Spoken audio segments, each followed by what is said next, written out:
తాకట్టులో ఉన్న బంగారాన్ని విడిపించి ఆ రోజు ఆన్లైన్ రేటుకే మేము కొంటాం. Sharma gold company. తాకట్టులో ఉన్న బంగారాన్ని విడిపించి ఆ రోజు ఆన్లైన్ రేటుకే మేము కొంటాం. Sharma gold company. నమస్కారం, వెల్కమ్ టు సుమన్ టీవీ. నేను గీతాంజలి. ప్రస్తుతం మనతో పాటు శివరుద్ర సాధు గురుగారు ఉన్నారు. వారితో మాట్లాడదాం. గురుగారు నమస్కారం అండి.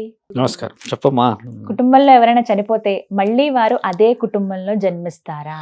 ఎందుకంటే ఎంత మురిసిపోతారో, మళ్ళీ మా నాన్నే పుట్టాడు, మా అమ్మే పుట్టింది, మా అబ్బాయి ఇలా మళ్ళీ పుట్టాడు, ఒకవేళ యుక్త వయసులో చనిపోతే, ఇట్లా రకరకాలుగా వింటూ ఉంటాం. అని అది సాధ్యమా, నిజమా, అబద్ధమా? ఇది కేవలం మురిసిపోవడం వరకు మాత్రమేనా? వాస్తవం. ధర్మం ఎలా ఉంటుందంటమ్మా, నేను మొదట చెప్పింది కూడా ఒక వంశ ఆది బీజం అనేది ఏంటంటమ్మా, ఒక వ్యక్తి నుంచి వంశం అభివృద్ధి చెందుతూ చెందుతూ చెందుతూ వచ్చినప్పుడు పాపం జరుగుతుంది, పుణ్యము జరుగుతుంది. కొంతమంది వికలాంగులు పుడతారు, లైక్ పోలియో. ఆ తల్లికి మాత్రం చాలా గౌరవంగానే ఉంటుంది, కానీ మనం చూడడానికి మనకు కొంచెం బరువులా అనిపిస్తుంది, కానీ ఆవిడకి అనిపించదు. ఎందుకు అసలు అదే అంత స్థితిలో కనాల్సిన అవసరం ఏముంది? టిఫా స్కాన్స్ లేకపోతే ఇంకా మల్టిపుల్ స్కాన్స్ ఎన్నో వచ్చినా కూడా ఎందుకు బేర్ చేస్తారు అన్న విషయం చూస్తే అమ్మా, ఒక వ్యక్తి వాళ్ళ యొక్క వంశంలో చేసిన గొప్ప గొప్ప గొప్ప పనులు ఏవైతే ఉంటాయమ్మా, వాటిని అనుభవించడానికి పుడతాడు. ముఖ్యంగా ఎందుకు అనుభవించడానికి పుట్టాలి? కష్టపడతాడు, బాగా 10 మంది పిల్లల్ని కంటాడు, బారెడు ఇల్లులు కట్టుకుంటాడు. అప్పటికే ఆయన జీవితం అంతా అయిపోయి 60-70 ఏళ్ళు వచ్చేస్తాడు. ఆయన జీవితం అంతా అక్కడికి ఆగిపోతుంది.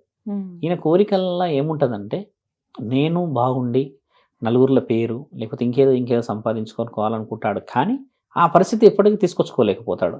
కనీసం నా పిల్లలన్నా బాగుండాలి, కానీ ఈ తరం కాకపోతే ఒక తరం అన్నా బాగుపడుతుంది అని కొంతమంది త్యాగంగా వెళ్తారు. ఇది త్యాగంగా పుట్టిన వ్యక్తులది లెక్క వేరే అయితే అమ్మా, ఎక్కువ శాతంలో కలియుగంలో పాపాన్ని అనుభవించడానికి పుడతారు. ఎలా? ఇక్కడ త్యాగం అని అన్న మాట ఏదైతే వదిలినానమ్మా, అందులో నీకు తెలియకుండా నువ్వు చాలా మందిని వెన్నుపోటు పొడిచి బాగుపడతావు. అందులో చాలా మంది అంటే మోసం చేస్తారు. డబ్బు రావడానికని మోసమో, లేకపోతే ఉన్నది లేనట్టు లేనిది ఉన్నట్టు సంథింగ్ ఏదో చేసైతే నువ్వు యూ కెన్ అర్న్. దాని ద్వారా వచ్చిన దానివల్ల నీ యొక్క వంశం అయితే సుఖపడుతుంది, కానీ ఆ వంశం పాపంలో పడుతున్నది అనేది నువ్వు పుట్టేంత వరకు తెలియదు. ఎందుకంటే అది చేసింది నీవే కదా. కాబట్టి ఒకవేళ అమ్మ స్త్రీలనో లేకపోతే చిన్నపిల్లలనో లేకపోతే ఇంకేదో చాలా చాలా తెలివిగా మోసం చేసిన వాళ్ళు ఉన్నారనుకోండి, అంటే అది క్షమించరాని లోపం.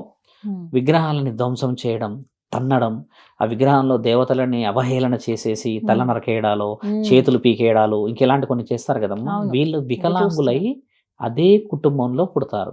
ఎందుకు పుడతారంటే, ఆ రోజు నిన్ను కన్నా ఆ తల్లిదండ్రులు విద్య, బుద్ధి, జ్ఞానం, తెలివి ఇవన్నీ నేర్పించలేరు కదా. నేర్పించినందుకు నీవు ఇలా అయ్యావు కదా. నీవు ఇలా అయితే ఒక వ్యక్తిని కూడా బాగుపరచలేకుండా చాలా నాశనం పట్టించావు కాబట్టి, నష్టం చేసావు కాబట్టి నిన్ను మోసే బాధ్యత ఆ తల్లిదండ్రులకే ఇస్తాడు. మళ్ళీ ముమ్మాటికి నువ్వు చేసిన ఈ తప్పుల ప్రాయశ్చిత్తం ఎలా కావాలి? ప్రాయశ్చిత్తం కావాలంటే నువ్వేం చేయాలి? ఒకటి భిక్షాటన చేయాలి, కానీ భిక్షాటన అంత తెలివిగా ఎవరు చేయరు, అహం చావాలి. కాబట్టి ఈ కాళ్ళు చేతులు ఇవన్నీ ఉండంగా ఇలాంటి పనులు చేసావు కదా. లేకుండా అమ్మ కేవలం ఈ కళ్ళతోనే మాత్రమే నీకు నరకయాతన చూపించగలగడం కేవలం దేవుళ్ళతోనే అవుతుంది. కాళ్ళు పని చేయవు, తల పని చేయదు, నీ యొక్క ఎక్కడ చూసినా న్యూరో సిస్టమ్ అంతా జీరో అయి ఉండి పొట్ట ఇలా బయటికి వచ్చి ఉంటాయి, కాళ్ళు సన్నగా, చేతులు సన్నగా ఉంటాయి, తల్లి చేతుల్లోనే ఉంటావు. ఈ తల్లి ఎందుకు మోస్తుంది తెలుసా అమ్మ?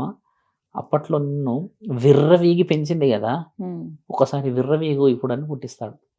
ఎందుకంటే చేసిన పాపం పండాలి అని అంటే, ఏ చెట్టుకు వచ్చిన కాయ ఆ చెట్టు దగ్గరికి చేరితే అప్పుడు విలువ పెరుగుతుందన్న విషయంలో ఈ 10 సంవత్సరాలు, 20 సంవత్సరాలు, 25 సంవత్సరాల దగ్గరికి ఉండి ఉండి ఉండి ఉండి కాలం చేసేసిన ఆ తరుణం ప్రాయశ్చిత్తమకి నేను ఫిల్టరైజేషన్ అయినా అని అర్థం.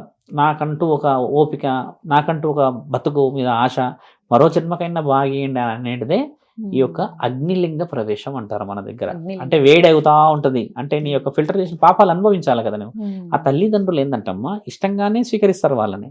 ఎందుకు ఆ తల్లిదండ్రులు స్వీకరిస్తారంటే, ఆ తల్లిదండ్రులు తప్పితే నిన్ను నీ పక్కనున్న అన్నా తమ్ములు కూడా మోయలేరు. కన్నా పేగుకున్న బలమే ఆవిడ. నువ్వు పక్కన అన్నదమ్ములు చూడరమ్మా, దుస్తులు కూడా వేయరు తల్లి. సందర్భం వచ్చింది కాబట్టి చెప్తున్నాము. 3 సంవత్సరాల క్రితం శ్రీశైలం వెళ్ళాను నేను. వెళ్ళినప్పుడు ఏంటంటమ్మా, వస్తూ ఉన్నాను ఇలాగా, దర్శనం చేసుకొని బయటకు వచ్చాక ఒక తల్లి, ఒక అబ్బాయి 14 సంవత్సరాలు ఇలా కాళ్ళ మీద కూర్చొని అడుక్కుంటుంది. ఆయన తల ఇంతలా ఉందమ్మా, కళ్ళు ఇంత పెద్ద పెద్దగా ఉన్నాయి. ఈ మెడ నుంచి ఈ భాగం అంతా ఇంకా మొత్తం జీరో, ఇక మనిషి ఈ పొట్ట ఒకటే బయటకు ఉంది, ఎముకలన్నీ బయటకు వచ్చాయి, ఈ చేతులు సన్నగా ఉన్నాయి అంతే.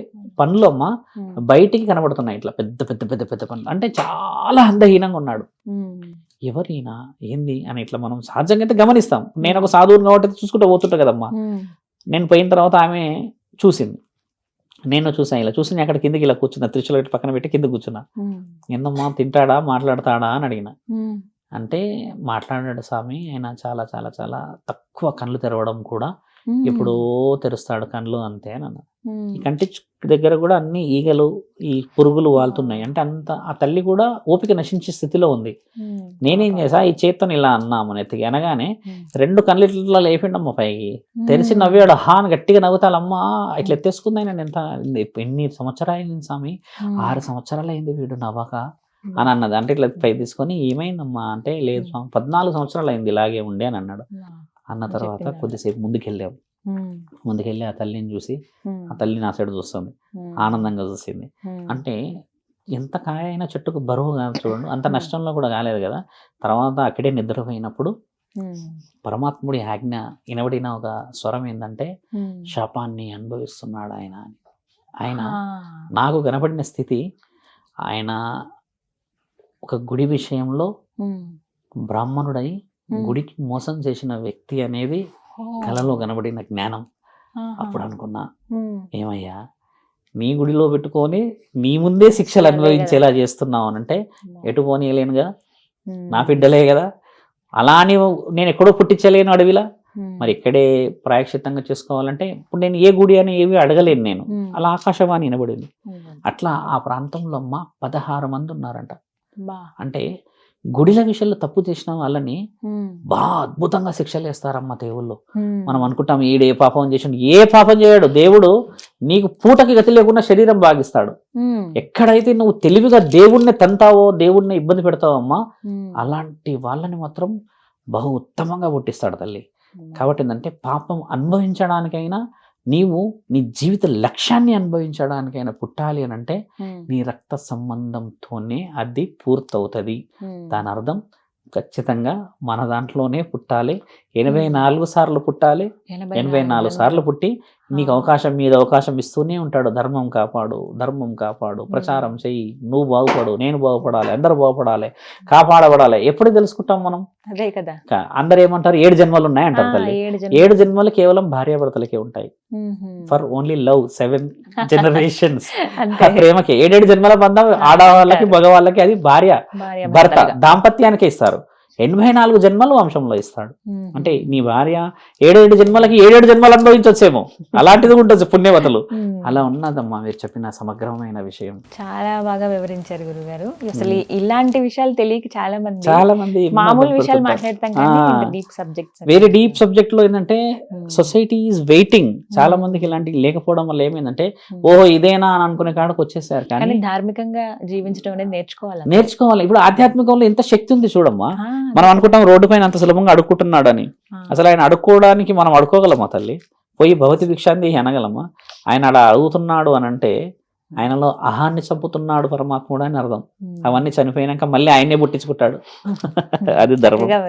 నమస్కారం. నమస్కారం తల్లి, నమస్కారం.